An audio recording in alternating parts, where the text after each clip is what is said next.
Good evening. How's everyone doing tonight? My name is Bernard. Welcome to my Twitch stream.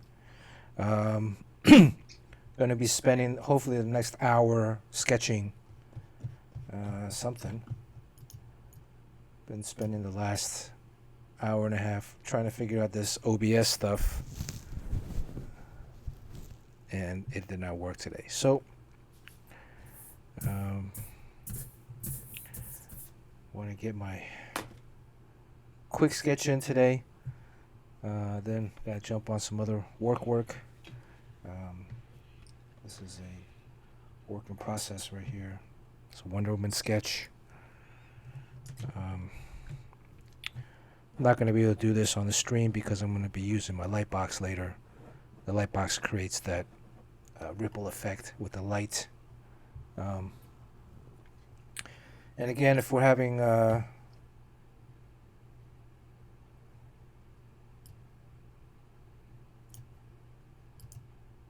if you're having difficulties hearing me, let me know. Please chime in on the in the text portion. Let me know. Let's see. For now, let me touch this piece up a little bit. This is obviously going to be a Wonder Woman commission sketch. But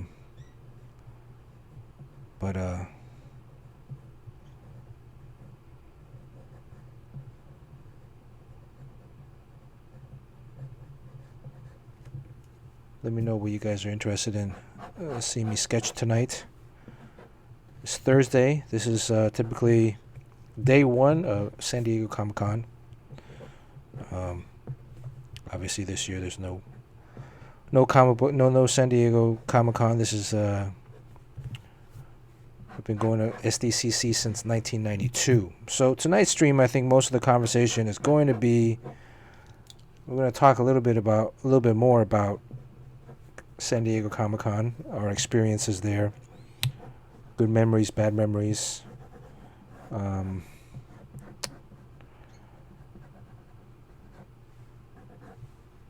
anything else pertaining to comic book conventions. While I sketch, hopefully it'll be fun and entertaining, and then we'll go to sleep with smiles on our faces. Well, you guys can go to sleep. I'm going to be up working.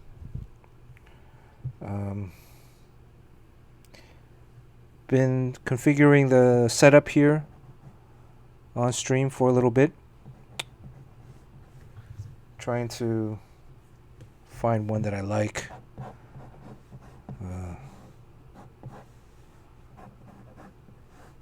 But then also, because I have to take everything apart almost after every stream, sometimes when I do start up, it's almost like I'm starting over again. And as we get more popular, or gets busier, probably gonna need a moderator. But for now, just gonna do it old school, if there was ever an old school Twitch stream style. No moderators, just me. I'm gonna trust everybody's gonna behave themselves. And although I did just get blocked today by someone on Twitter. Yes. Actually, kind of funny, but some guy was talking shit about my book. I posted what I thought was kind of a fairly innocent comment, and then I find a couple hours later, I go back on, check my messages, and that guy blocked me. So, go figure. Thursday usually is first day of Comic-Con, although technically it's the first day. But preview night is usually Wednesday night. Wednesday night is it's been typically the first night of the convention. There's a moth flying around.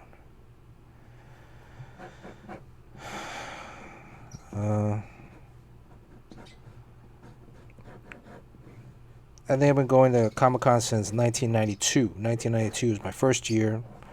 Some of you probably weren't even born yet. So that makes me an old man. Sad but true. Back then, I think it was only 3 days. 3 days already being a fairly... San Diego already at that time still the largest convention in the U.S. With Chicago Comic-Con in second place. San Diego used to be in August, and I think Chicago was earlier in July, and then they flip-flopped, if memory serves me correctly.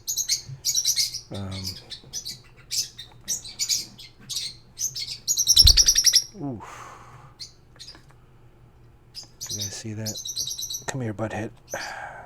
Come on. This is Butthead. And again, even though it's kind of late, it's a little past their bedtime today. Hopefully they'll be able to fly down to their own cage. There's one bird on my shoulder. If the other bird flies... Oh, well, that's it. You get 2 birds, you get a free print. Or something.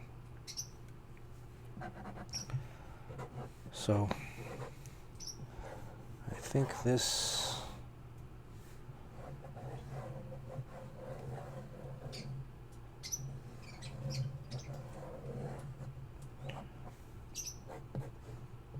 So what was this? Oh, yes.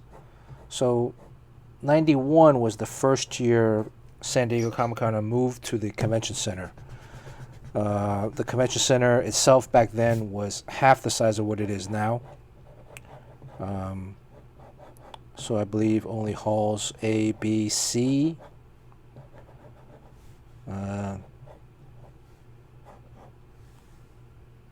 Where the sales pavilion is now, that used to be, that was kind of there, but it was part of the Marriott. The Marriott had,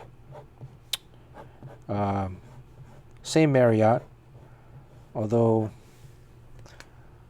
I think it had both towers at the time already, or maybe it just had one tower. Why am I remembering that there was only one tower and then they eventually built a second tower? I don't know. But they used to have the gym, tennis courts, and basketball courts up top. So the bottom level would be the convention center, and then right above it, at the top, would be the basketball court.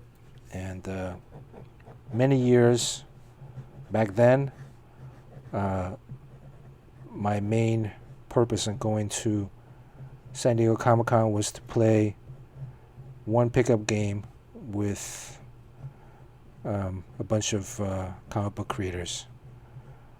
We'd choose, I think, Friday afternoon. We'd go up there. Remember Jeff Matsuda, Chap Yap. I think Dan Fraga, Marat, a few other guys. We would all play half court. I don't think we ever played full court. Good evening, classy bathrobe.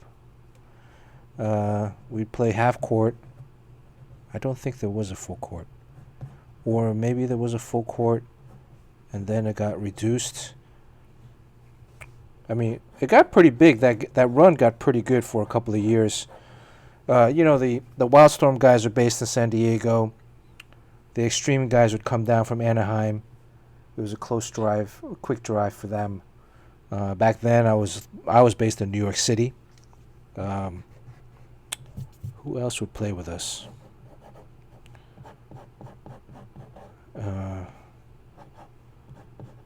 Gosh, I'm sorry if I forgot your names. But it was a pretty decent run. And Again, for me, that was the highlight of San Diego. Was the camaraderie that we would have. Not a lot of artists play ball, or play sports in general, and to have found some guys that play ball and they play pretty well, and shared, common interest. It was great. So that was a few years.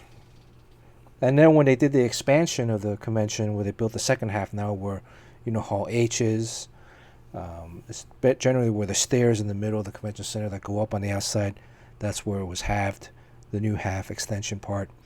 By then they had shut down that upper portion of the Marriott gym, closed that whole area off.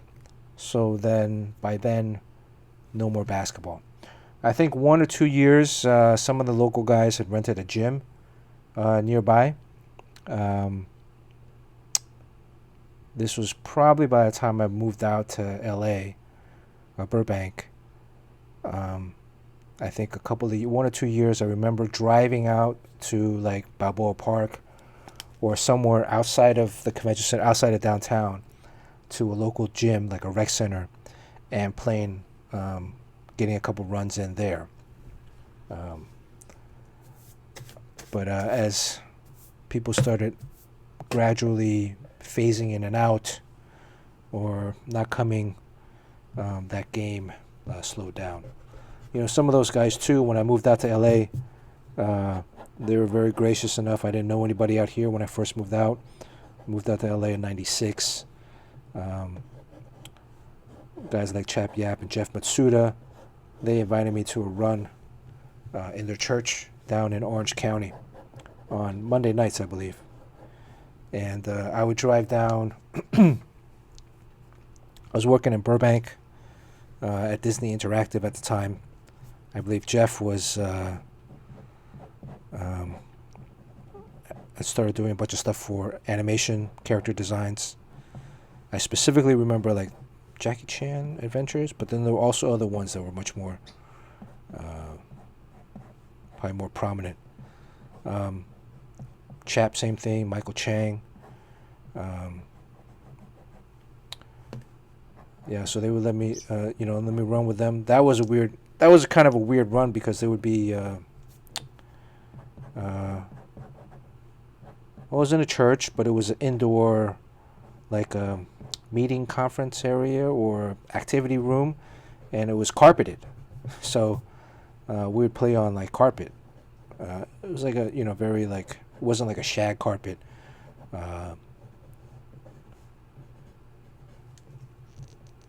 But it was, we played ball on carpet for a couple hours. Mr. Joshua, how are you doing? We got the usual gang here tonight. Hope everyone is staying safe and sane. Let's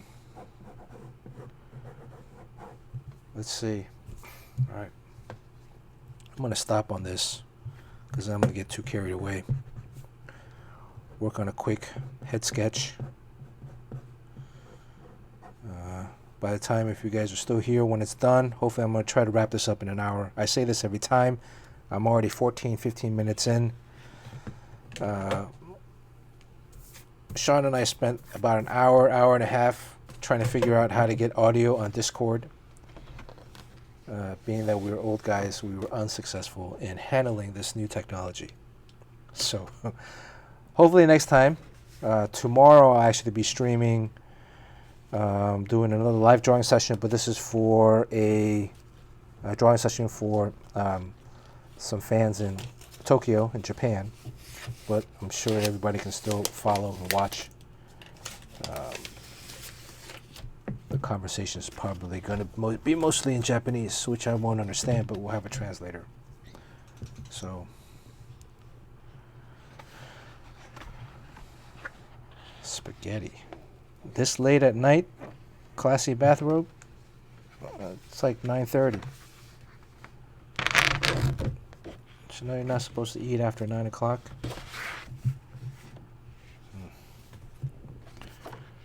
All right. Well,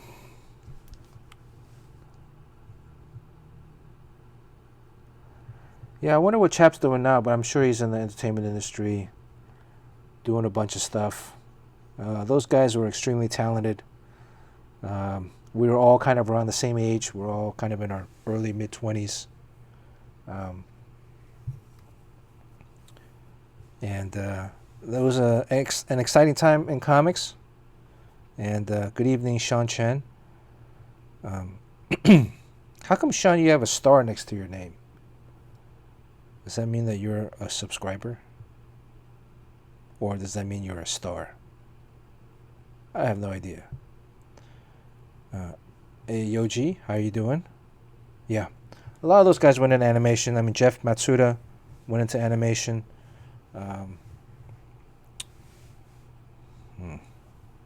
Which reminds me, I have a new animation project coming out. Well, still working on it, but yeah. So I think later on I'll probably be able to talk about it more, but right now we're still developing it. So there really isn't a lot to talk about. But we signed a deal with HBO Max. This is the brainchild of Eddie Huang. And this should be a very fun series. Yes, as Yoji, I mentioned Jackie Chan Adventures, but I also think he did a lot of other ones. Like I remember distinctly, some might have been one of the Transformers. Correct me if I'm wrong. I hope I'm not, saying the wrong things. I remember something about Batman. Reading the Batman, you beat me right to the punch. We're all on the same wavelength. Actually, you've never seen Yoji and me in the same room at the same time. So, and my left hand right now, I could have been typing with my left hand. But Jeff was also like, I think he was like 6'4", 6'2", 6'4". So he had a very like athletic basketball kind of physique, very slender. His arms he was naturally athletic. So, yeah, and so it was always fun to play with him. Chap was kind of like my height, a little bit. I think he's taller than me, but just in comparison, very athletic. When I moved down to LA and we started playing ball again, he was pretty buff, so it would be hard to dribble drive on him, because at that time his strength was he was a lot stronger than me. So, and then who else? Marat. I think Fraga used to play with us too. Dan's pretty tall. I think he's like 6'1", 6'2", but I think Jeff is a little taller. Marat's pretty tall too. He's like 6'1", 6'2". Yeah, so those are good runs.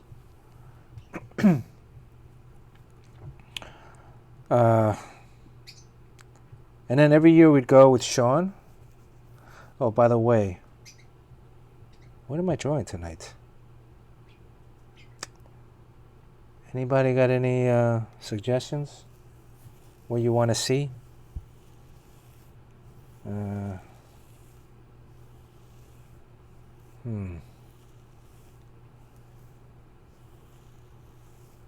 Yeah, and they would actually at San Diego, they would have a softball tournament a few years. I know they had a couple years. They had probably around 2008, 2009. Wow, has it been that long that we've been? There was a Marvel DC softball game at San Diego. They'd also play. I think one year they played at the Petco Park where the Padres played. Serpentine 888, welcome to the stream. Man, we got all the old guys here. We got the old gang back. This is like Cheers. I feel like Woody Harrelson. Sean Chen, of course, is oh God, what is his name? Ted Danson, or maybe Yoji's Ted Danson. Who wants to be the mailman guy? Who's Norm? Who Norm? Maybe Sean is Shelly. So it's good to see everybody up tonight. I've been thinking about like when to do stuff consistently. Originally I was gonna try to stream in the afternoon, but then I got busy. In the morning it seems like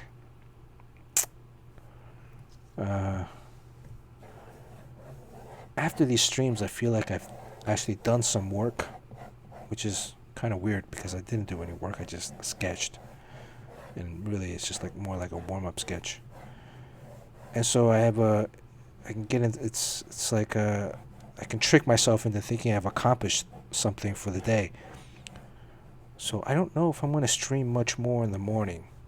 Of course, saying that, probably next week I might be streaming in the morning again. Who knows? There's a false sense of accomplishment. That's what I'm trying to say.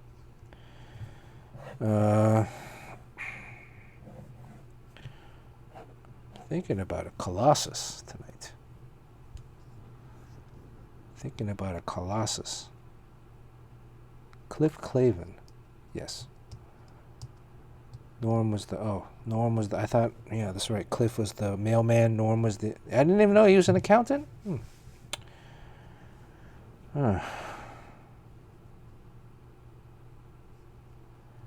Well, Yoji, it depends on scheduling.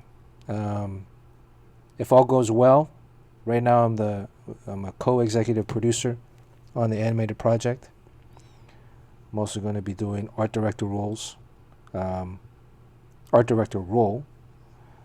supervising and designing and doing storyboards. So it's a lot of work, especially for an animated show.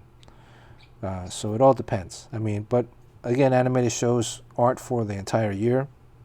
I'm assuming there's going to be a few months in the year where I'll probably be dabbling into some other side projects just to keep busy, sharpen the blade, and then we'll see. A lot of that is up in the air right now. We can't even think. Wow, time's blown by. I can't believe it's already almost the end of July. But that's one bird. You guys need 2 birds. We got 4 people on. 4 people would.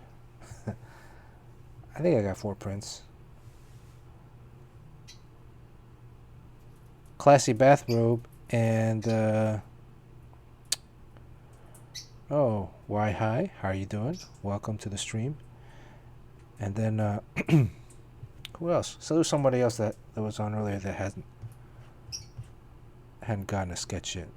Mr. Josh, right? Mr. Josh, if you're still on, towards the end of the stream.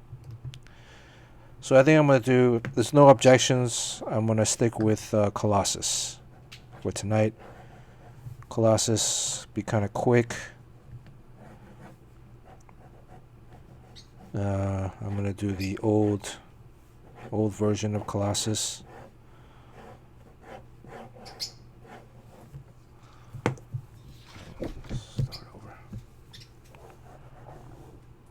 Actually, well, I did a Destro earlier. That's kind of like a Colossus. Alright, no Colossus, because he's, both a metal chrome head. But yeah, who knows, man? I mean, end of July already. March seems so far away, yet so soon. I mean, we were just talking yesterday to somebody, like, can you imagine? Remember when Tiger King was a thing? I mean, that seems so long ago. Yet, it wasn't that long. Skeletor. Well, Wonder Woman, I was doing a Wonder Woman. This is a commission sketch. I'm just laying it out. I'm not going to be able to finish this on stream today because I'm gonna flip it over and light box it on the front. Light box and ink on the front. Actually, shit, I should have drawn this on the...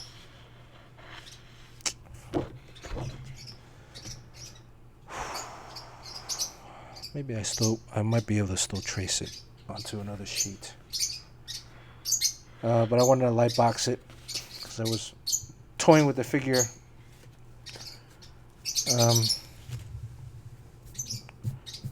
So let's see.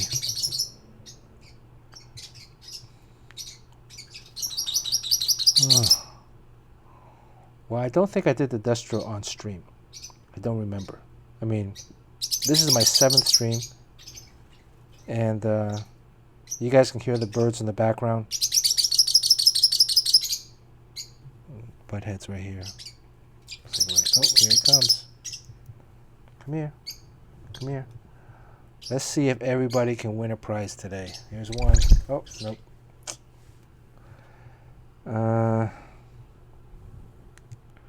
I don't remember. Maybe not. Who else? I guess I could draw Snake Eyes. That would be really quick. All right, let's do Snake Eyes. Any objections? I believe they are. It's about time. Snake Eyes and Storm Shadow.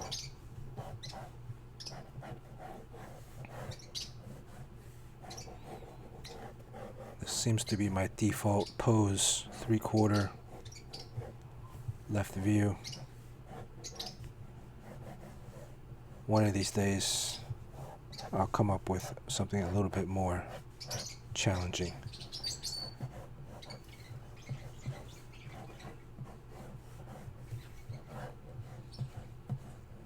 The birds are scared of the dark.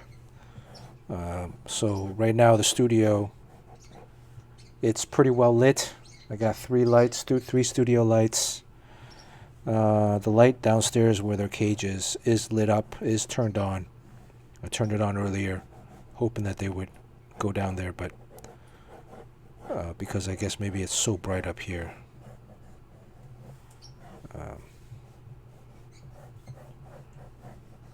They're not going to do that. And I mean, Snake Eyes.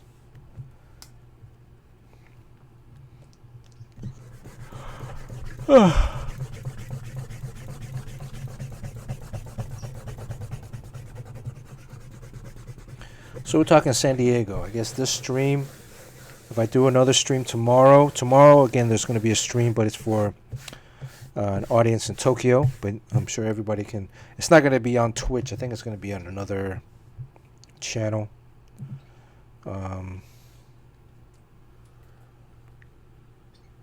It's going to be on something called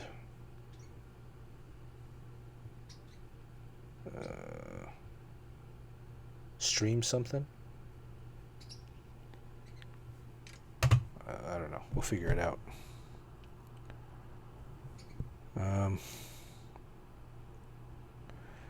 So far, like, I'm thinking, it's looking like I'm getting comfortable with doing a Wednesday, Thursday, Friday kind of thing. Even though today is Thursday, I didn't do one yesterday.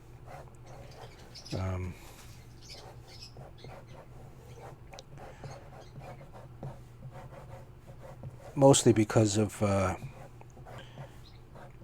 after I finish a stream, I have this false sense of accomplishment. I feel like, oh, I've actually done some work today already, and then I think combined with COVID, then I start taking it easy during the rest of the day, and that's not good. There's a lot of work backed up. So I might stick with something that's a little bit in the afternoon, later in the day, get some work done first.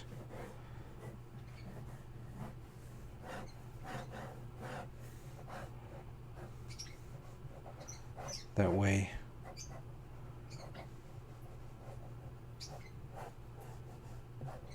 I can be both productive and stream. But I did get a pizza last week. I I got the pizza. Actually, well, I didn't go to the pizzeria. At the Ralph's, they had this frozen pizza for $3. It was like a new brand. I guess nobody bought it, so I got a couple of those. Thin crust, pretty good. Put it in the toaster oven. Threw some sweet chilies on there, and then 16 minutes later,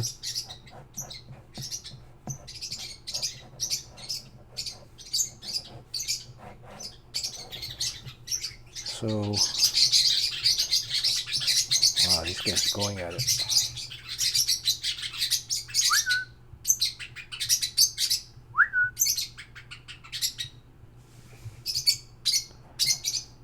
Obviously, they don't understand the concept of streaming.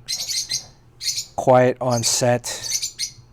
These birds are prima donnas. They want constant attention all day. What can you do?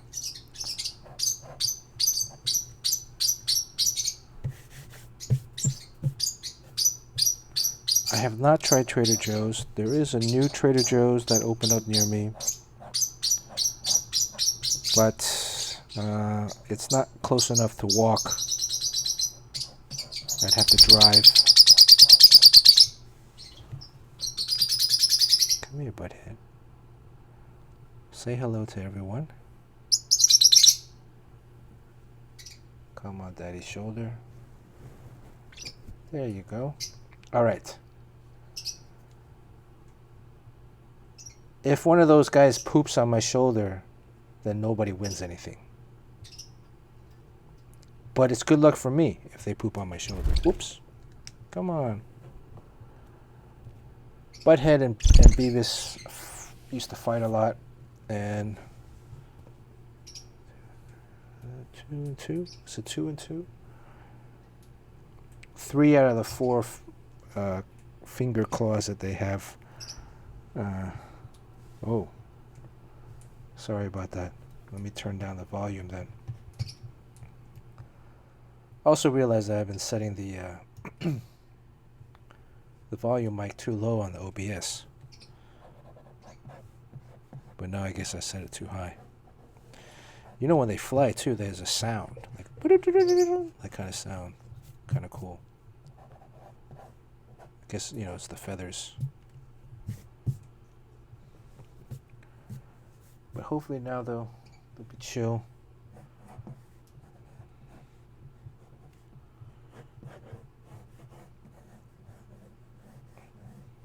Anybody got plans for the weekend?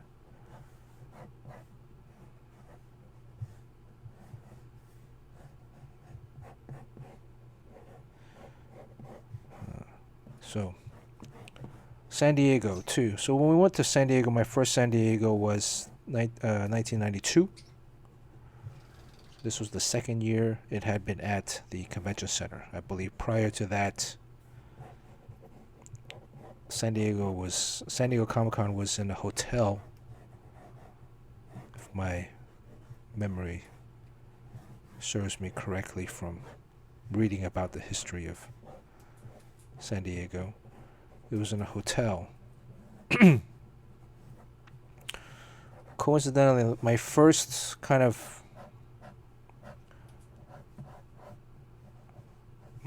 this is all kind of based off of memory. Let me pull up some reference for Snake Eyes.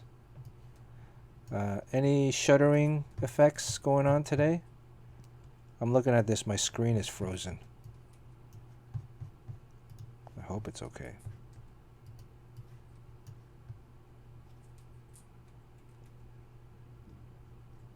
Right, how come my San Diego badge says Milestone Media?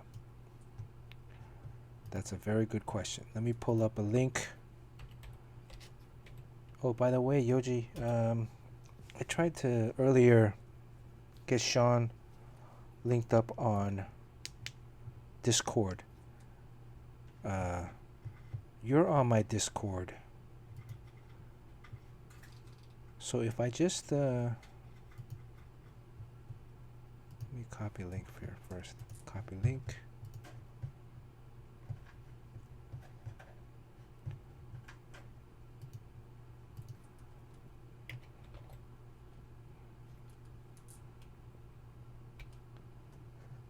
Does that link work?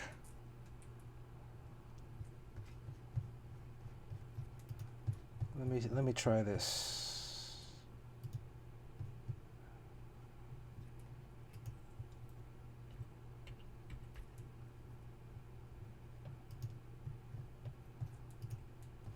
Let me try this.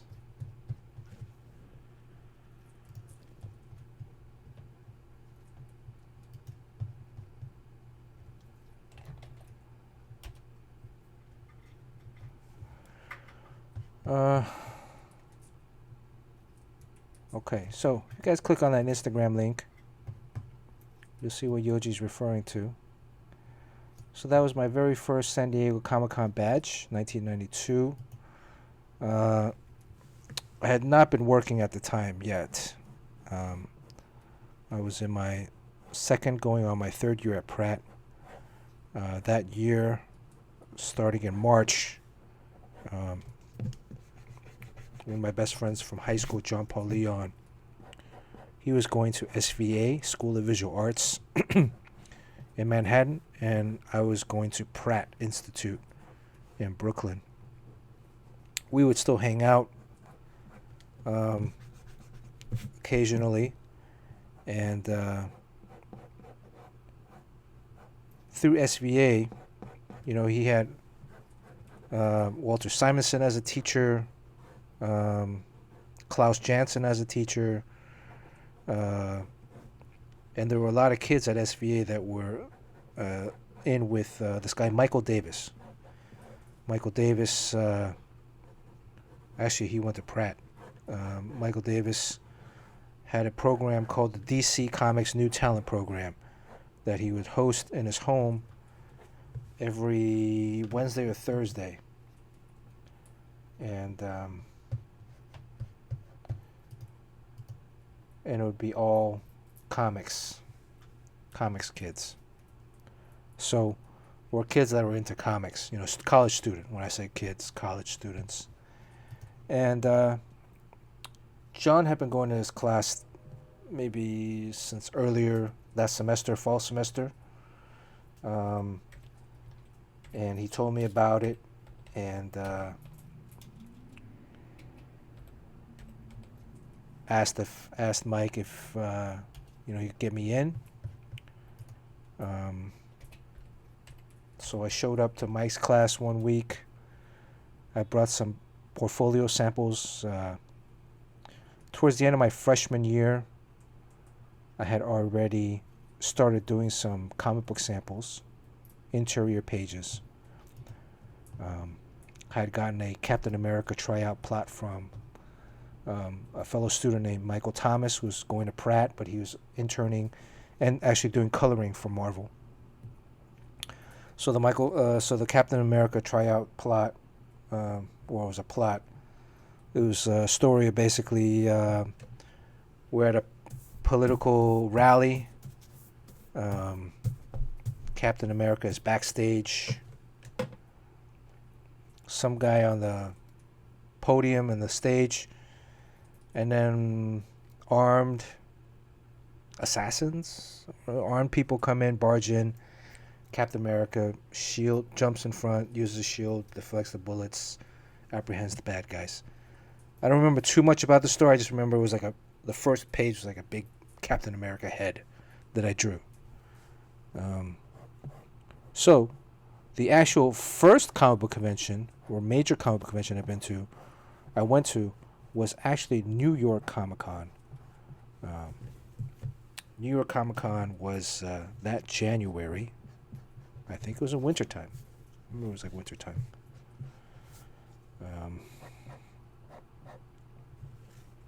Well, maybe not January, but it was wintertime. And at that comic book convention,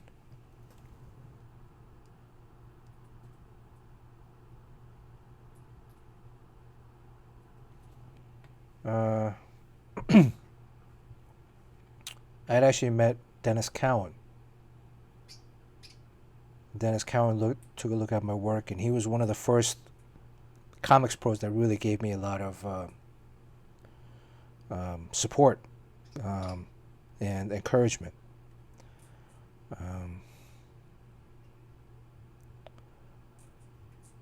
So we started going to this Michael Davis class. I think it was Thursday. It was once a week, and basically it wasn't like any. He wasn't teaching us how to draw. He was teaching us about the business of comics, the business of art, and that's actually a class that, if you go to art school, it's one of the classes that's really sorely missing.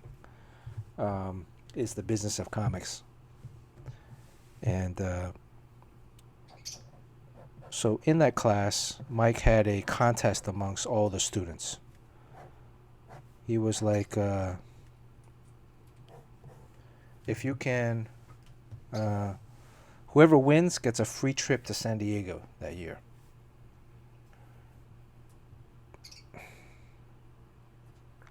One student out of a class of, I think maybe 20 kids, 20 college kids.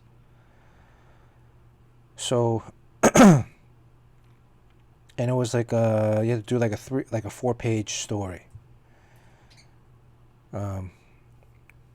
So I did a 4-page original story, drew it, submitted it. I don't remember if there was ever a winner selected. But around that same time, Michael Davis, Dennis Cowan, Dwayne McDuffie, and Derek Dingle? How many ribs are on Snake Eyes' visor? 4? I mean, I'm only drawing 4. Maybe there's other versions.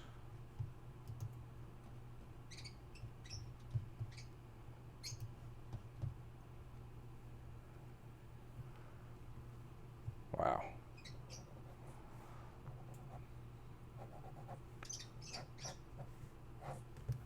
And anyways, irregardless of whatever happened, whoever won the contest, Michael was like, you need to get out to San Diego.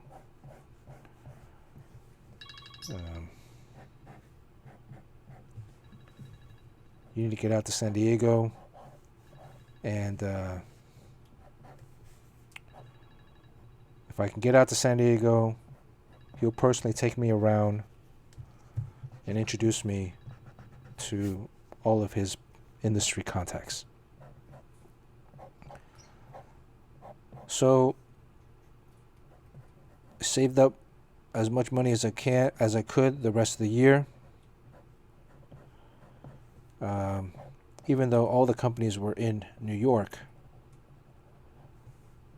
eventually had to essentially fly out to San Diego to get work.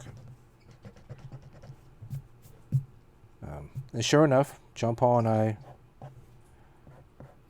I, we flew out together. We stayed in the Radisson Suites, I think it was, north end of the downtown. San Diego back then was completely different. There was no gas lamp district. I mean, it was there, but there was like hardly any restaurants. At night, when the show was over, I mean, you had to get back to the hotel pretty quickly because the streets were pretty rough. And that was like that for like the first few years of San Diego Comic-Con. I mean, I really think they didn't really build it up until maybe Spider-Man movie came out, or shortly right before that, when kind of Comic-Con became as popular as it is now, or even started to become more popular.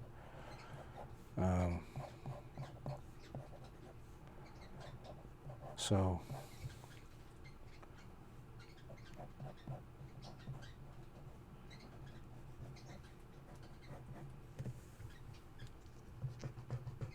anyways, Michael brought John Paul and I around to all of his contacts, as he said. So we were actually, John Paul and I were the two of the finalists, or who they were considering to draw static. And so one way or another, one of us was going to get work. At the same time, they said whoever doesn't get static, we will most likely have some other kind of like fill-in work for you. Right at that time, initially, Milestone launched with only 4 titles: Icons, Blood Syndicate, Static, and oh man, I can never remember the 4th one.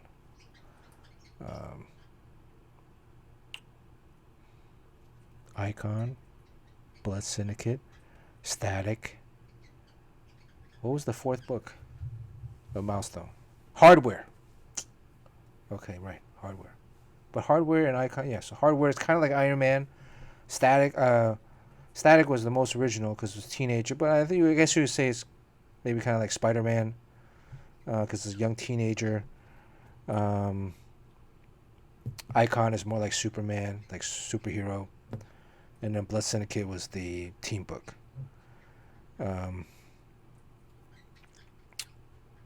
Yeah, so I think Chris Cross was one of the artists. Dennis drew Hardware. And MD Bright, I think, drew the 4th book. Or maybe Chris Cross wasn't one of the first 4. Anyways, I didn't get the work. I didn't get the book. Well, we went to San Diego. Everybody was really excited. On the very last day of San Diego, the very last hour before John Paul and I were going to head back to the airport, I said, "Hey man, let's go to this company called Valiant. Their booth is right next to the exit." Right, Sean, you were there. Sean was there. So Sean, you guys should follow Sean Chen. Sean was actually at that San Diego, although we never met at the San Diego. We didn't meet until later that fall at Valiant. I think they were. My memory is like their booth was like right against the wall, and the exit to Hall A was like right here. So, waited in line. Fortunately, Bob Layden saw me. It was Bob or Barry, and I think there might have been another person, but they had a couple guys looking at portfolios. Yes, Instagram, Sean Chen Art.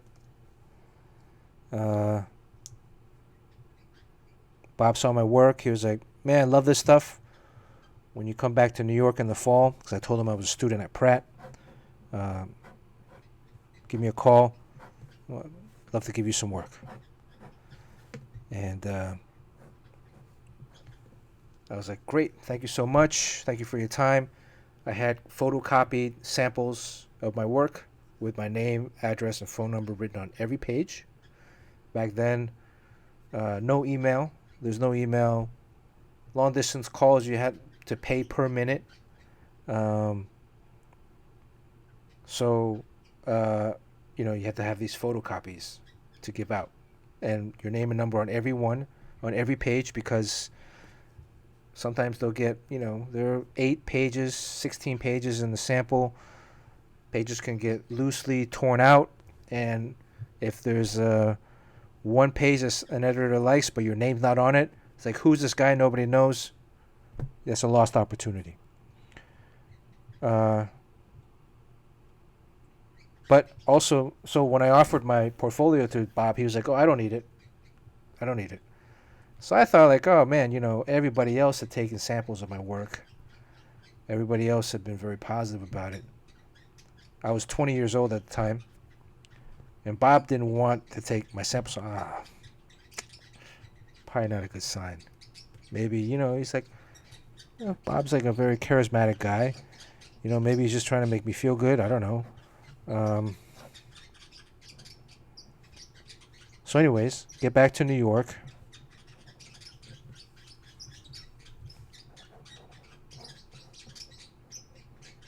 Dwayne's like, well, when I get actually after the convention center, I go home to Miami. Hurricane Andrew hits the next week or a couple weeks later. Hurricane Andrew hits, and no, I think it was before her. So the week after San Diego, I get a call from Michael. Michael says they're going with John Paul, but they'll try to find me some work, whether it's a backup, fill-in issue, something, when I get back to New York in the fall. So, it's crushed. I cried, I think. I remember I cried. Here I was thinking I was so close to getting work. I was very happy for John Paul. I mean, he's one of my best friends. But then just sad that, I got passed over. And then Hurricane Andrew hits. And then the week after that, we go back up to New York for the fall semester at Pratt, my third year. I think the week after I get there, I immediately call Dwayne at Milestone, set up an appointment on a Monday. I go in to their office to meet with Dwayne. And Dwayne's like, sorry, man, we're just too busy with the launch. Too busy even just trying to get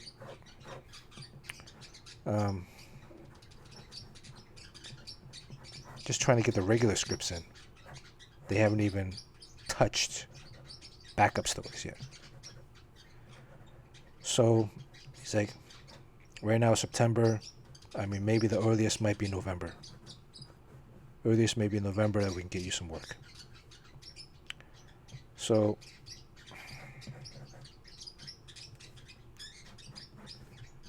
again, frustrated. Wasn't very happy. I was like, man, everyone's very positive,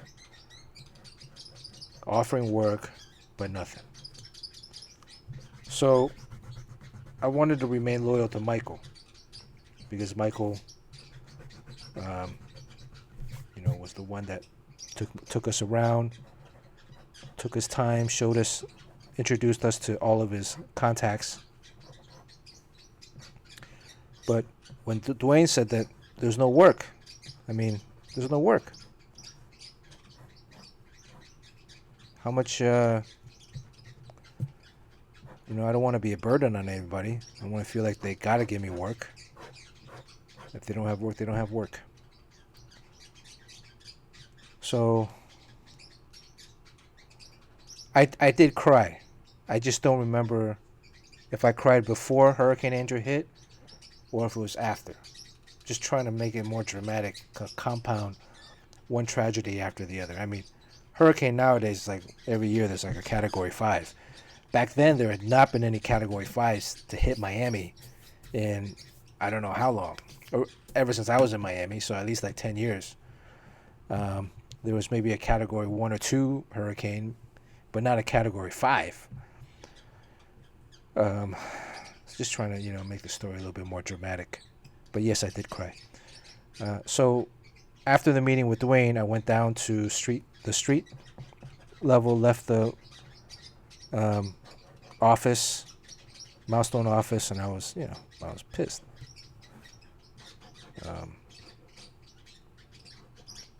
So right across catty corner from the front door, there was a payphone on the street. Nowadays, like, everybody has a cell phone, right? Back then, you didn't have a cell phone. You had a cell phone if you were, like, extremely wealthy. So, like, the NBA dudes had cell phones, but they were, like, bricks. They were the bricks that you carry around. Or maybe there would be like, if you had a high-end luxury car, like a BMW might have a car phone.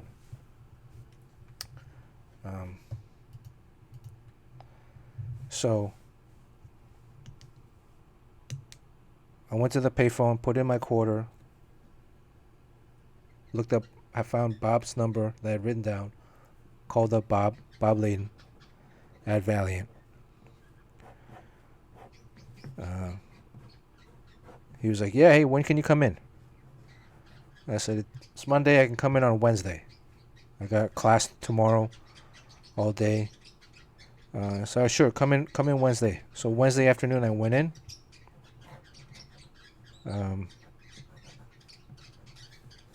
Met Bob, sat me down. I showed him my new portfolio. I'd redone like 4 or 5 of the pages, based off of comments that I got from him, from other editors. And he was like, here's your first script.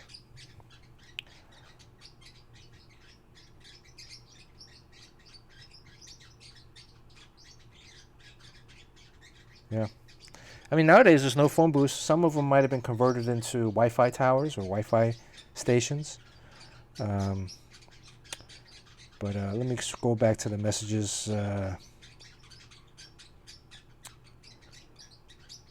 Panosian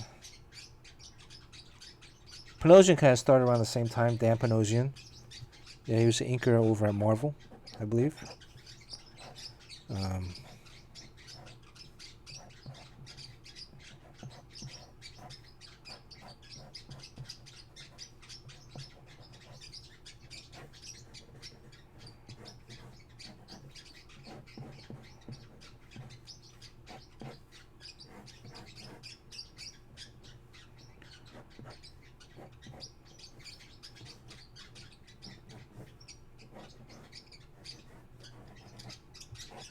All right, I think I'm gonna go. What do we got here?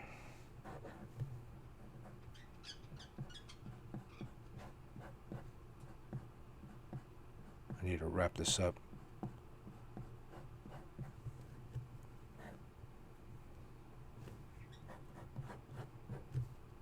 A, I gotta put the birds to sleep.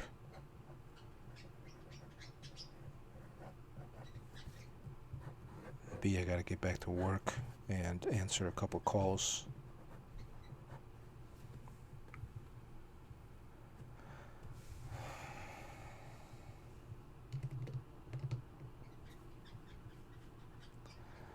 I mean, at the end of the day, everything worked out, right? At the end of the day, everything worked out. John Paul got his debut. Well, John Paul had already started working before that. He had gotten a RoboCop miniseries through Dark Horse earlier in the year. I believe at that New York Comic Con that I mentioned earlier, I think that's where he got his first gig. Yeah,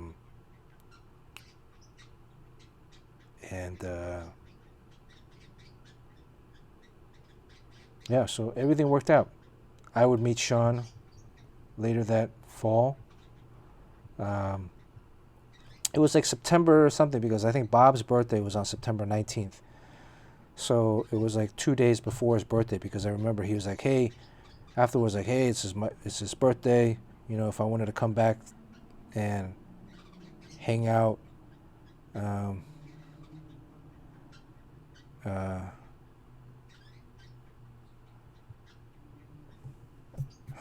we said hello that first day? Wow. I would wear a shirt, like a white Gap dress shirt and a tie. That first year, almost that first year. Every time I would go into the Valiant office to drop off work, I would wear a tie. My mentality, my thinking was like, I'm already the youngest guy there.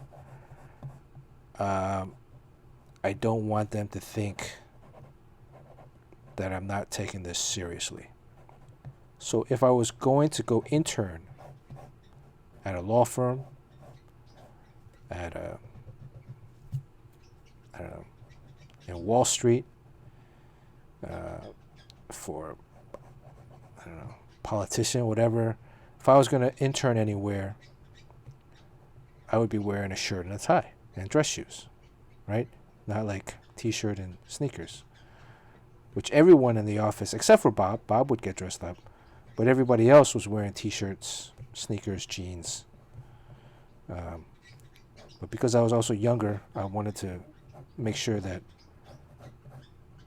I gave off the appearance, at least the illusion of being professional.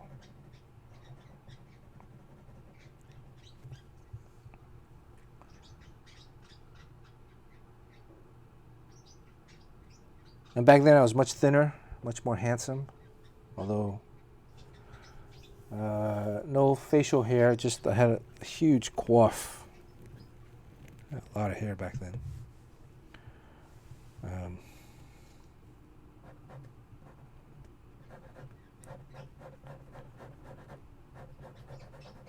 And then the rest was history. If you go back, there's another, I forgot which episode it was, I talked about that first day also, about meeting Barry Windsor Smith. It's one of the episodes earlier on. I mentioned that.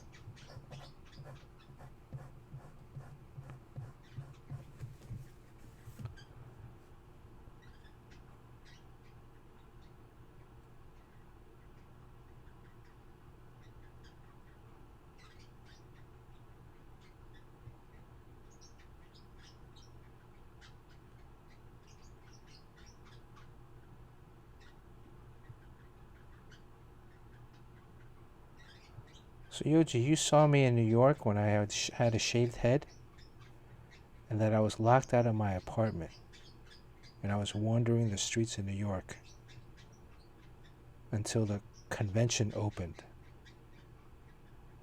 Is that real? I mean, my memory is shot.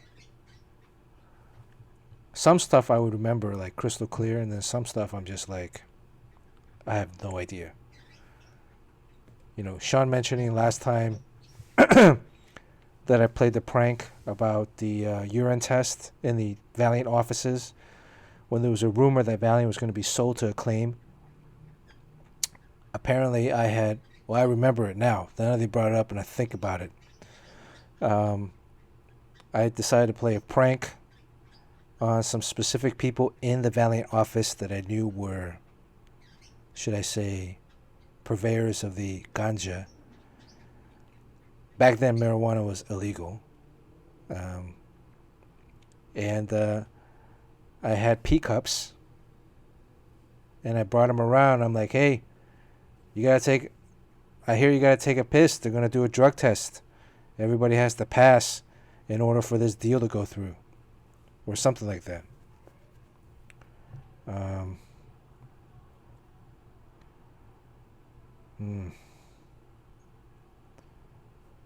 Yeah, but see, by then, so Sean's saying that maybe Sean and I were roommates for about a year and a half or so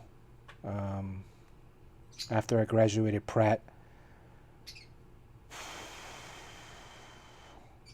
But when I shaved my head, I was still a student.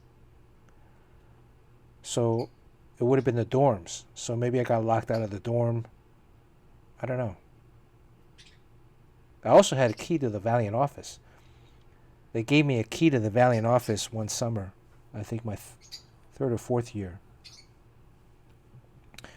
Because they knew I like working late. So I'd go in like 8 or 9.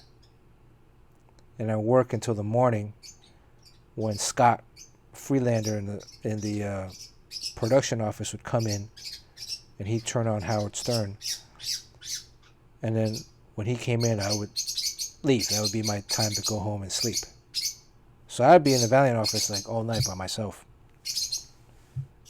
drawing.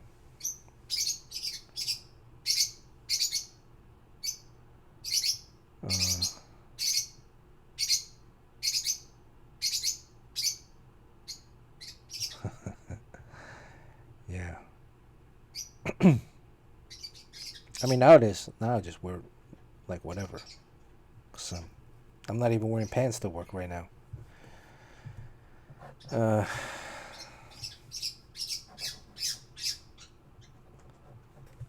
I think I'm pretty much done with this.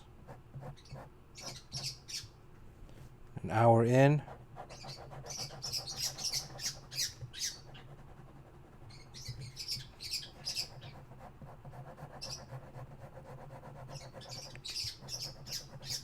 So Milestone Media, I hope that answered the question. Michael Davis got us a badge to get into Comic-Con. Got us a pro badge. So we were kind of like guests of Milestone.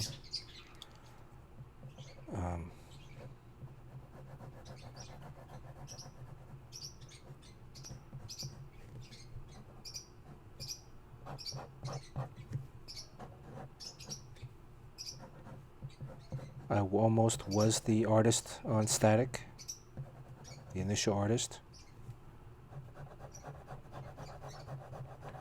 That honor would eventually go to Jean Paul Leon. But everything worked out. Ended up going to Valiant, met Sean, and here we are. I mean, back then, too, we were very lucky. I think we were very fortunate. The industry was very different. These companies were looking for young artists that they could groom. I kind of fit the bill. Sean was a young whippersnapper as well. And, I think both of us were very loyal to the company.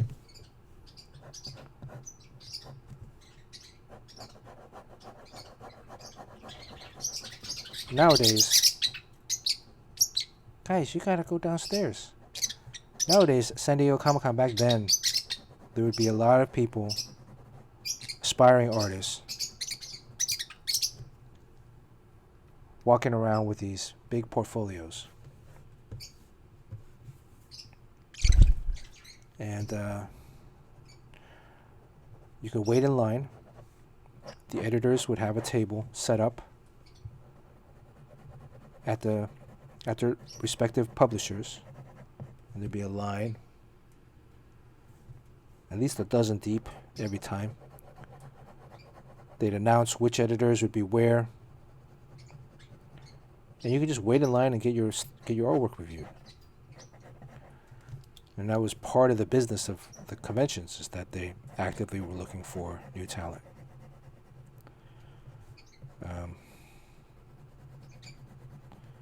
So people knew if they brought their work, they have a shot of breaking in to comic books.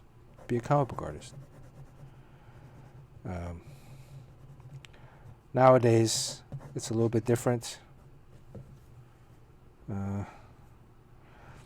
I believe they still do portfolio reviews at conventions, but it's a process now where you have to show, if you're an aspiring artist, you have to show up.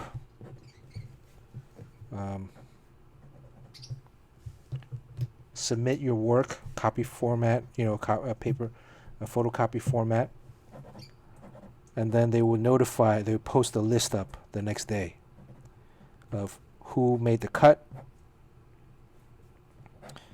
and when your appointment would be to meet with an editor. And you would go meet him in a separate room upstairs, away from the booth.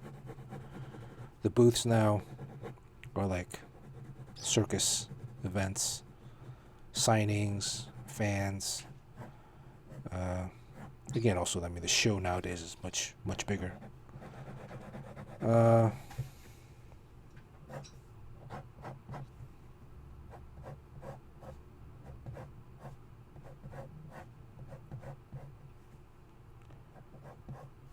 And I don't know how many people really get discovered at shows anymore, because I hardly ever see portfolios. Hardly ever see people with portfolios. Occasionally, people would walk up with artwork. Nowadays, a lot of times in iPads.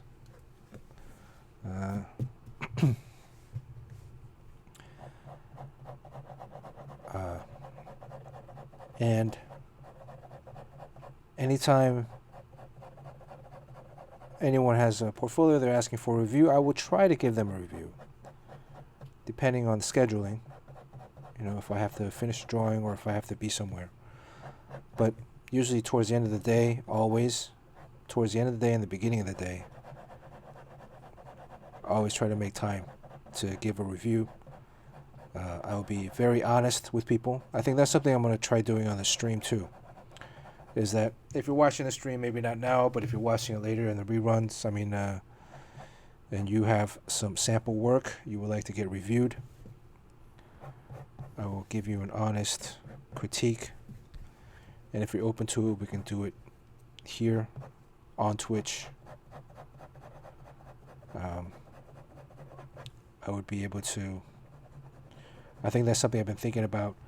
I can switch over to my Cintiq, and I could do digital drawings over whatever samples you have. That's something in the luxury that we never had back then, but we might as well take advantage of the technology available to us, right? So if you want that, I'll open that up. But I feel like I want to be able to do it on stream.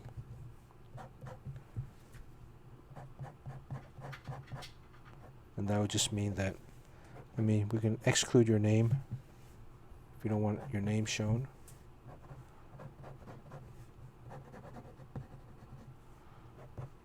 But I think that might be something fun, right?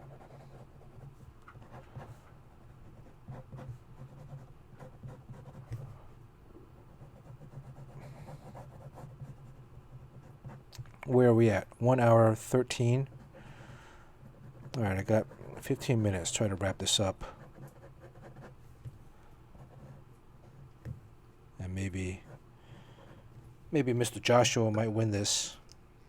Or Y High. Who knows? I think Mr. Joshua and Y High are the only ones that haven't won anything yet. Sean even won the last one.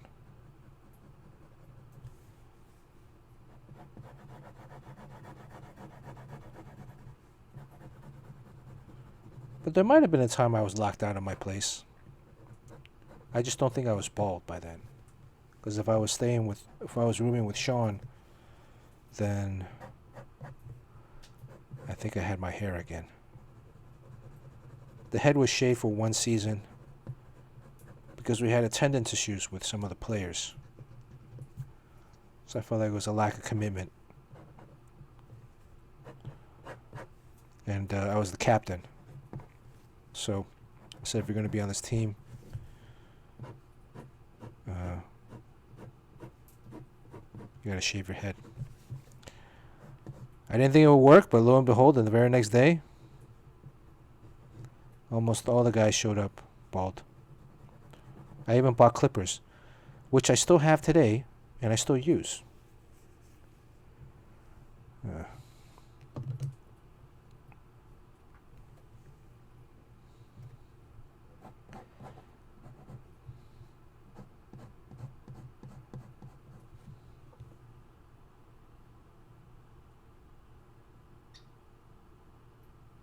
I'm sure it's cool, Mr. Joshua. Actually, post up your link on the chat. Take a look at it.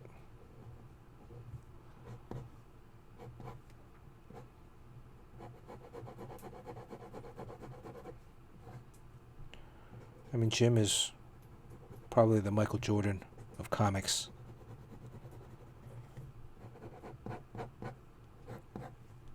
And as I mentioned earlier in a previous stream, drawing comics is pretty different than Instagram sketches or commission sketches or even sketches like this.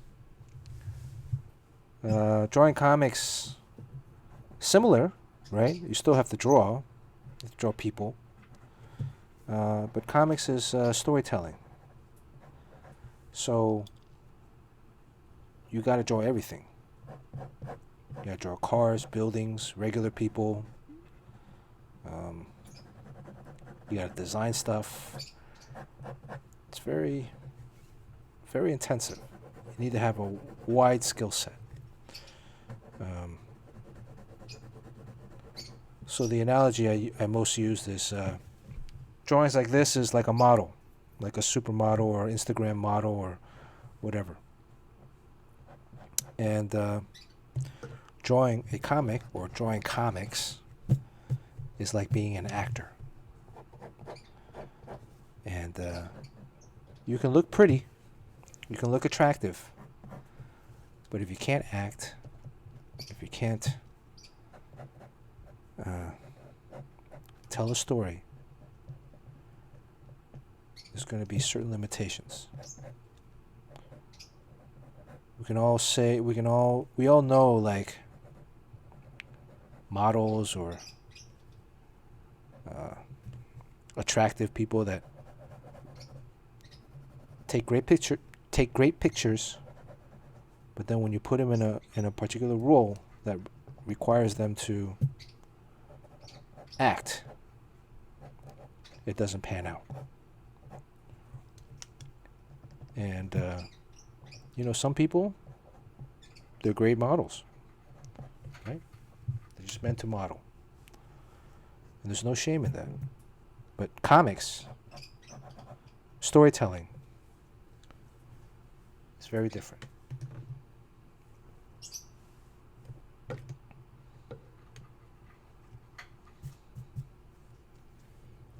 Well, let me click on Josh's link.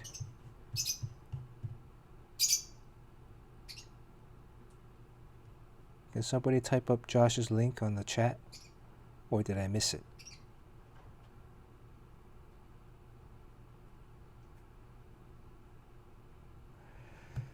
Going back to Milestone, yeah, Sean brought it up earlier. I mean, we always kid around at Valiant. When we were at Valiant, Sean and I said that at some point we would start our own imprint called Yellowstone.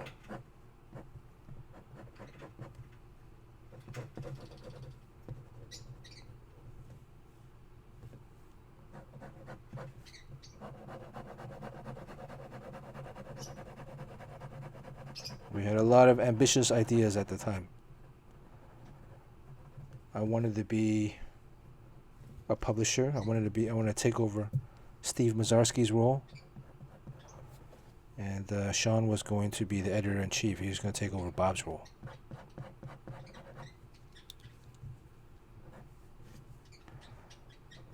What was that Chinese restaurant on 7th that we'd go eat at after work religiously?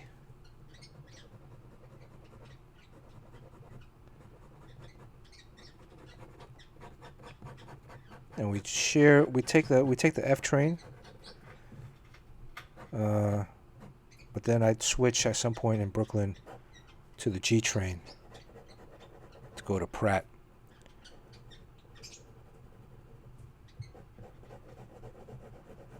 But then when we started rooming together,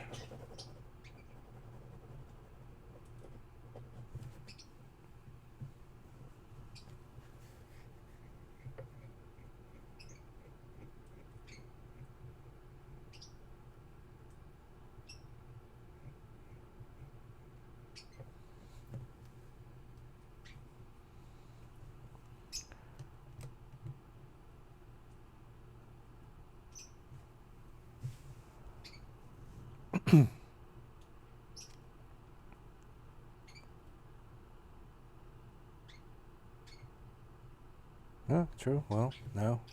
Executive producer. That's actually a flashier title.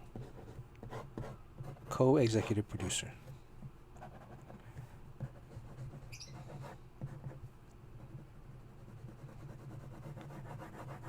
So,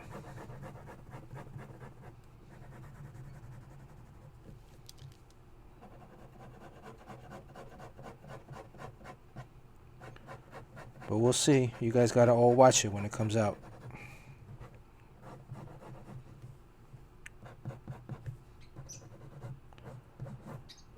I mean, that's the other thing too, is animation similar, storytelling. There's technical differences, but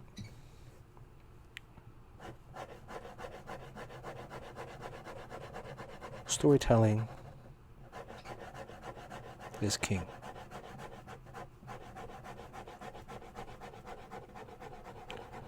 Single images. I mean, they're painters, they're illustrators, right?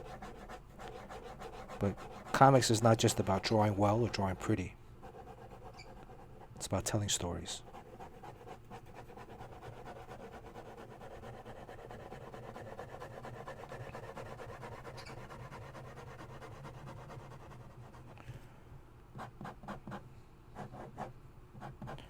At the same time, too, even comics, like a lot of people don't see the scripts or the plots that we get. So I think there's a part of the industry that there's been a misconception in terms of people's roles. I know when Sean and I first started at Valiant, everything was written plot format, which is basically a paragraph per page. So there was a lot of interpretation involved. None of the dialogue, most of the dialogue was not written. The dialogue was only written after the pencils were drawn.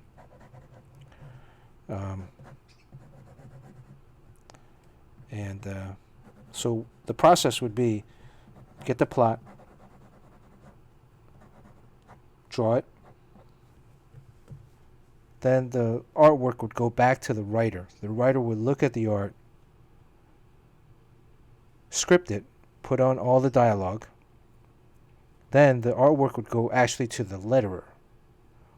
The letterer would then handwrite all the word balloons and text on the original page. And then, after he's done lettering it, then that work would go to the inker. And the inker would then finish inking it. And then there would be a colorist. The reason they went with the letterer first when you lettered on the board was that if the word balloon covered up a huge portion of the panel, then the inker wouldn't have to ink it. So it saves time. But I think shortly... Well, while I was still there, they had Jade. Jade. How do you pronounce Jade's last name? Muidi. Jade was a in-house letterer at Valiant. And I believe there was another letterer as well that worked in-house. But Jade used to letter on board, and then at some point, they, and I think also because of production scheduling, they would have Jade letter on tracing paper. Because once you're done, they would send it. Maybe it took too long, so they would just send it. Once I'm done with the pencil, they would send a copy to the writer, and then they would send the original to the inker. The inker would then just start inking. Meanwhile, the writer had more time to write the dialogue. Once the dialogue was done, then the editor or the writer would do the word balloon layout. And then Jade, the letterer, would hand letter everything on vellum, tracing paper. And then production would cut up everything and paste it all together. So if you've actually ever seen an original page from the Valiant days back then, there would be these word balloons that were glued onto the original. And some of those word balloons are actually empty word balloons. Right? Empty word balloons. And then the lettering was on a separate sheet.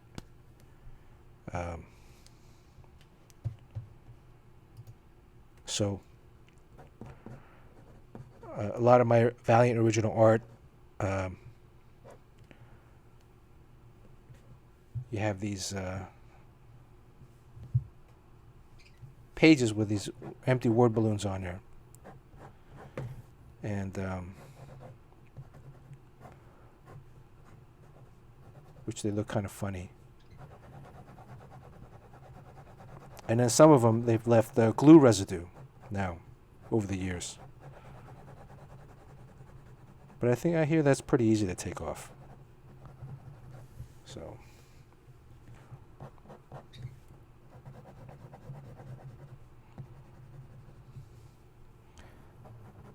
How are we doing with this?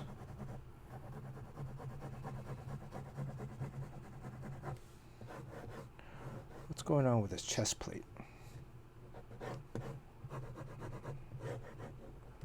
What's up with his torso? Let me look at the reference here.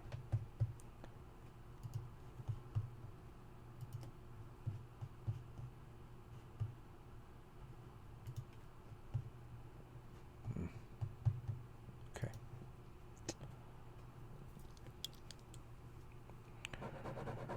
So nowadays, a lot of comics, Sean Penn mentioned it, are full script. Full script used to be a DC format. Marvel used to employ most of the plot format. But I would say probably somewhere in the mid-90s, after there was an initial collapse, the speculators had left the industry. This crippled a lot of sales. I mean, there weren't as many readers as the sales of the books had presumed. So a lot of people were buying comics as as a stock. It was a kid that bought, I think the rumor was there was a kid that spent his college tuition on Turok #1, thinking that was going to be the next big hit. Prior to that, a lot of Valiant books were underprinted, undersold, so they were worth a lot because there was a demand for them. But then once everybody caught on to Valiant, Sean was fortunate enough to catch in the tail end of that with his Ride #9.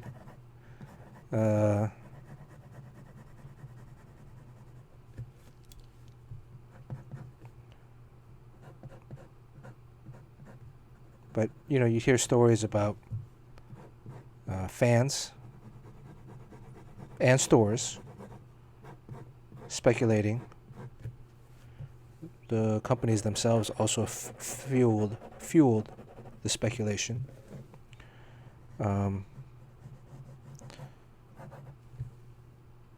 remember there was a meeting, I think my first year at Valiant.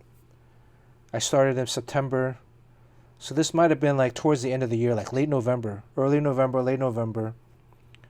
Sean, do you remember this? Steve Mazarski brought everybody into like the bullpen area, all the artists, all the production people, and the writers, the colorists, the pencilers, the inkers, and he said, look, everybody's going to have a huge windfall this year and maybe next year. So, congratulations, but at the same time, don't get into habits where you're spending money left and right, because this is not going to last forever. So, he had tried to warn a lot of guys. Some people who were writing books and maybe coloring, they're doing double duty. Or they're drawing certain books and selling 1 million copies. You gotta understand, like back then, if a book sold 100,000 copies or like 90,000 copies, it was going to be axed. That meant it wasn't selling enough. Nowadays, if you look at 100,000 copies, that puts you in the top 3, top 2, if not number 1. So, so a lot of guys were making a ton of money. So Steve was like, look, everybody, congratulations for all your hard work. We're beginning to see the fruit of your labor. But at the same time, don't go out and start spending all your money on stuff.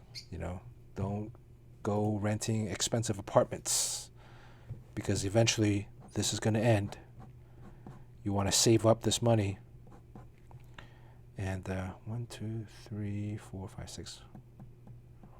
Well, lucky. Which was great advice. Not everybody took his advice, though. So, for me, what I did was that first year or so, because I was going to Pratt and I had a full scholarship, I didn't have to pay for school. I only had to pay for my room and board. And I think that was like $2,500 a semester. So I covered that. I bought a TV. I bought a Sega Genesis. And then the rest of the money I saved.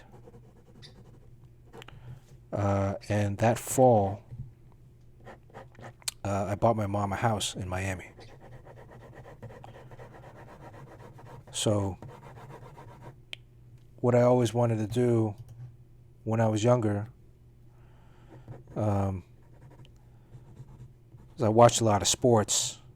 The story would always be like the rookie athlete in his first year, after he signed a contract, he would use his money to buy his mom a house or a car or something. So that was always like a dream goal of mine that I was able to accomplish. I mean, it wasn't a mansion. It was, it's a decent house. There's a lake in the back.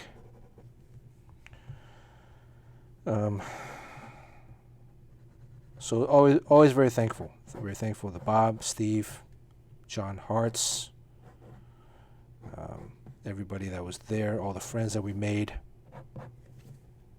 Paul Fairchild, Jesse Berdinka, Marty Stever, Jennifer Maldonado.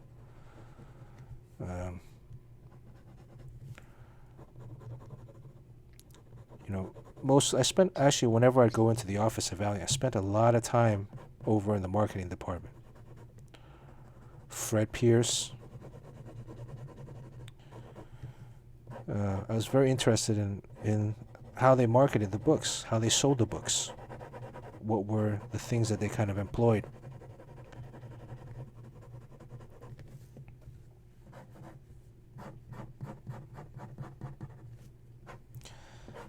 Alright, I think I'm done. Maybe go in with some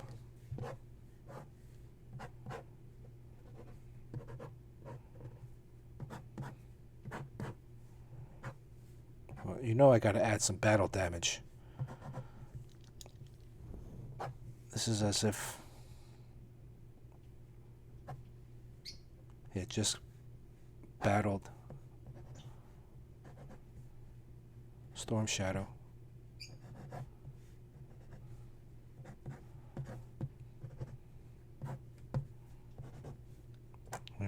What kind of sketch would I have if there wasn't any kind of battle damage? Those are the coolest. To know that your hero has survived what was a formidable foe.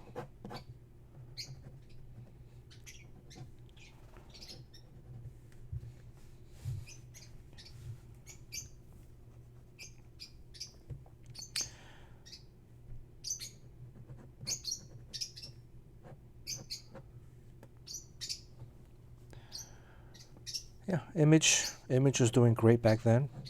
Valiant. For Valiant, for a company that when I was there, they were publishing 8 books to be in the thick of things, in the number 3, number 4 position every month. Image had a tremendous amount of heat.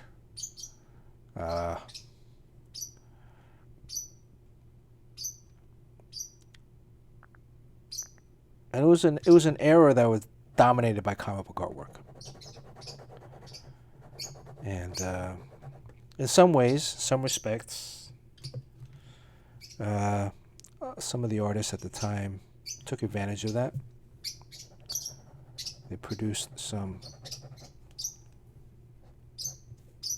maybe not the they're beautiful work.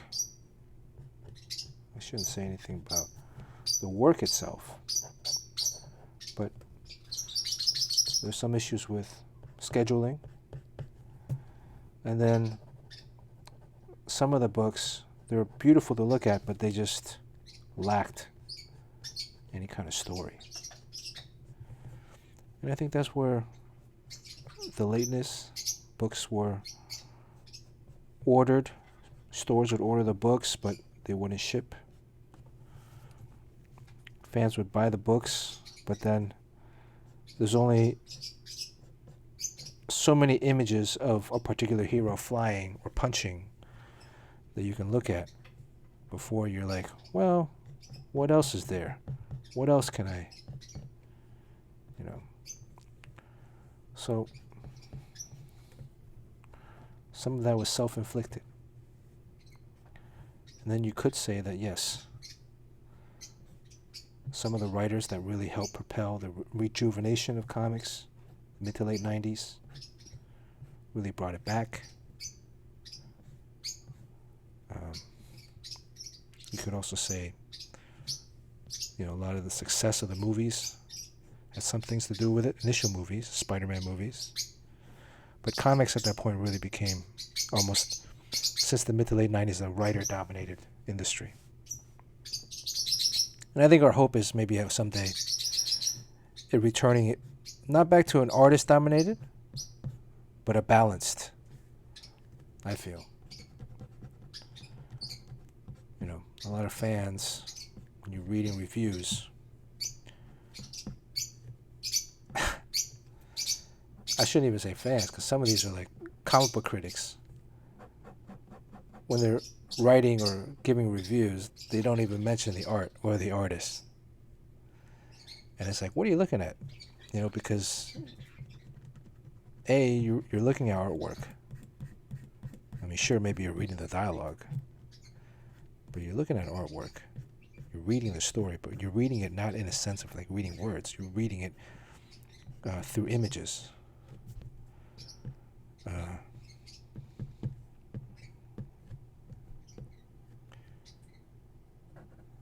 You know, what is quote unquote reading a comic?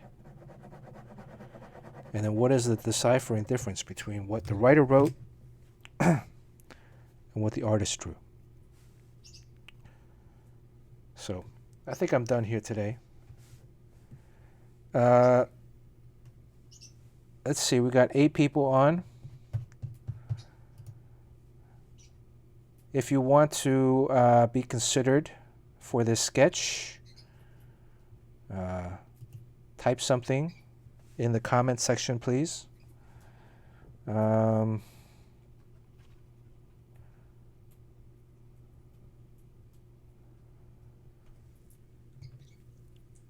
a lot of this too, you know, a lot of the image guys, you know, the guys before them, like Neil Adams, you know, really paved the path for a lot of artists and writers and creatives.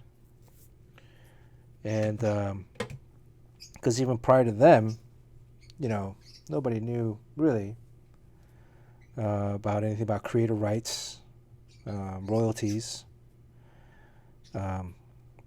So guys like, you know, Neil Adams specifically really helped push that effort. And so he in himself was also an amazing trailblazer. All right, so who wants to be involved in this? Let me switch to the wheel here. Oh. Uh-oh. This is no good. What's happening here?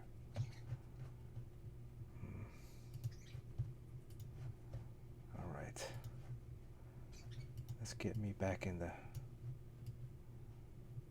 Okay, we got the wheel. All right, birds, it's 11 o'clock. Okay, who is this? Oh, X-Men Do. All right, let me get my Streamlabs open.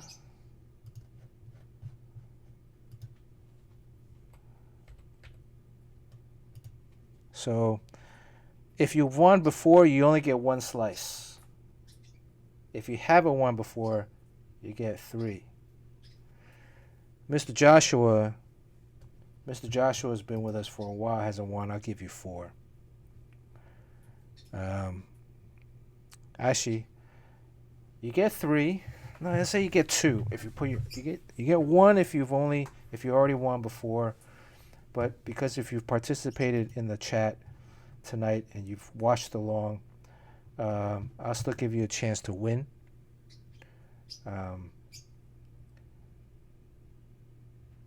If you clear categories. Okay, so let me see. I'll put Mr. Joshua first.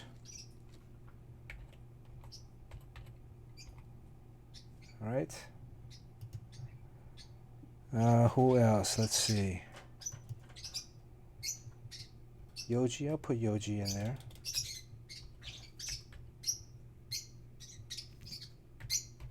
Yojimbo. I'll put Sean Chen in there.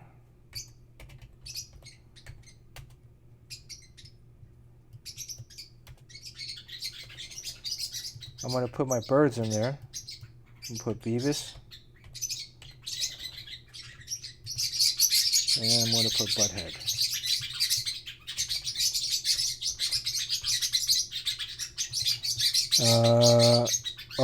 X-Man, Just X-Man, alright? X-Man. Who else? Y. Y high. Come on. Y. I hope you haven't fallen asleep.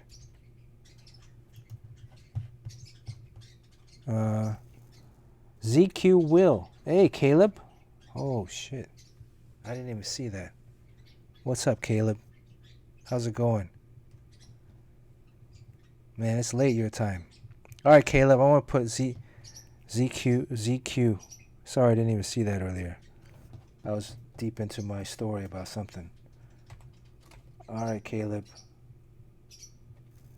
ZQ Will. Let's see. Who else? Well, am I missing somebody? Mr. Bathrobe? Mr. Bathrobe, are you still there? I mean, you kind of got to be present to win.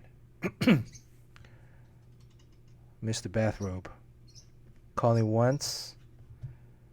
Calling twice. Okay, let me add a section. So far, let me save this. And that is the wheel. Okay. Let me give everybody a different color. How come it doesn't do it automatically?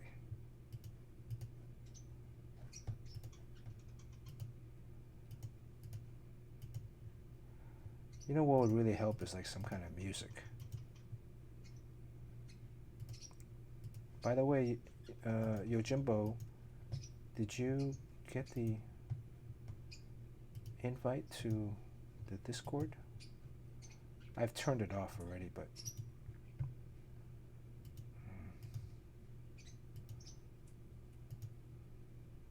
okay.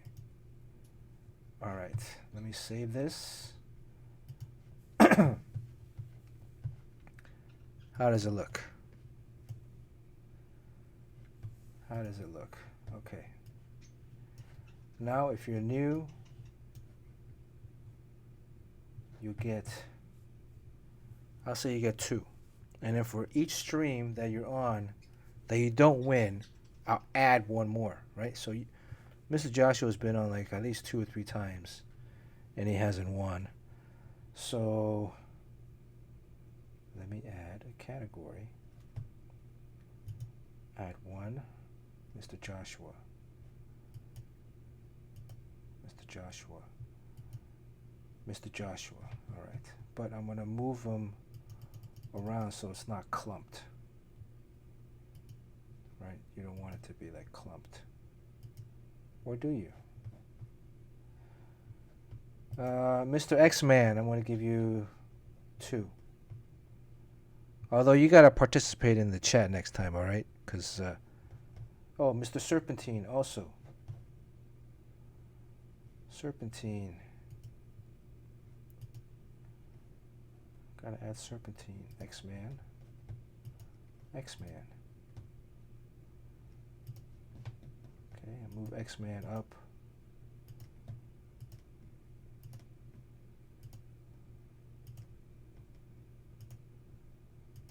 X-Man up. Okay.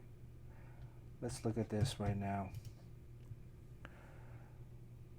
Mr. Serpentine, you've won once, but you qualify if you participate. Ooh. Uh-oh. Serp. 888. Serp, are you Asian? Because you got the 888. All right, how are we looking here? So far the only two people. Oh, Y High, you get two more. Y High hasn't won.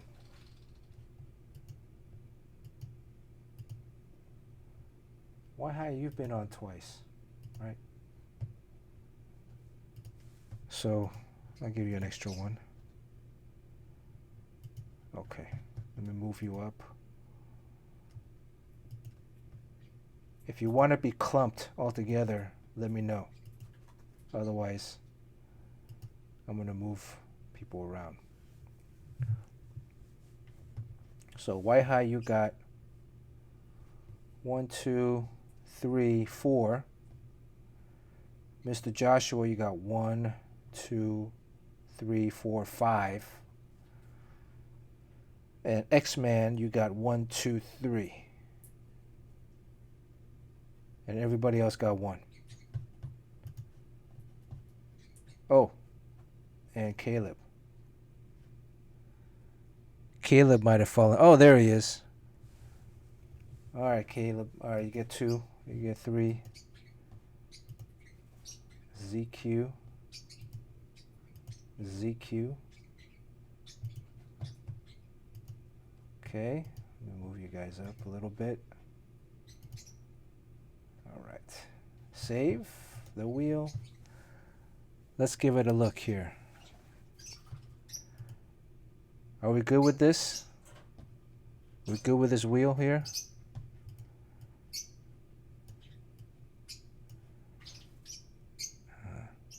The birds are going to be cranky tomorrow. Who's blue? This is a big clump of blue. Y High. Y High, you got two together. Okay, let me split that up. All right. Last call. Anybody else? That's it. All right, Mr. Joshua, good luck. I'm rooting for you.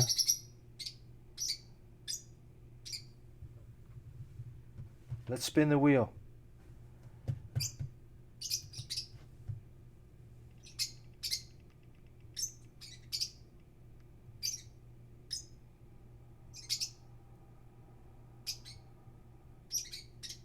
Oh, who's that? Sean Chen again. Man, you know, Sean is actually a very lucky person. Sean Chen, every time Sean enters anything, he wins. Like, I remember the Super Bowl.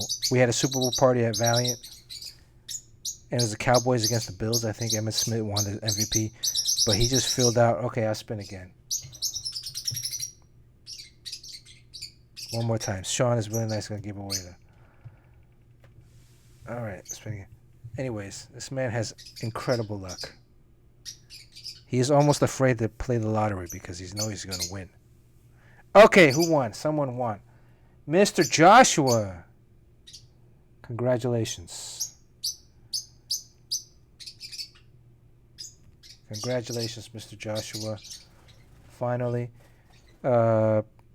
Add me on Instagram, the Bernard Chang. DM me your address. It would be ideal to DM me your name, your real name. I know, Mr. Serpentine. Did you get the sketch? I didn't know Mr. Serpentine's name, so Serpentine 888. That's what I wrote on the envelope. DM me your address. I'll try to get this out later.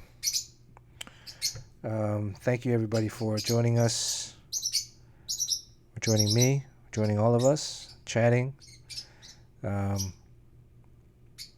Enjoy the San Diego Comic-Con Thursday.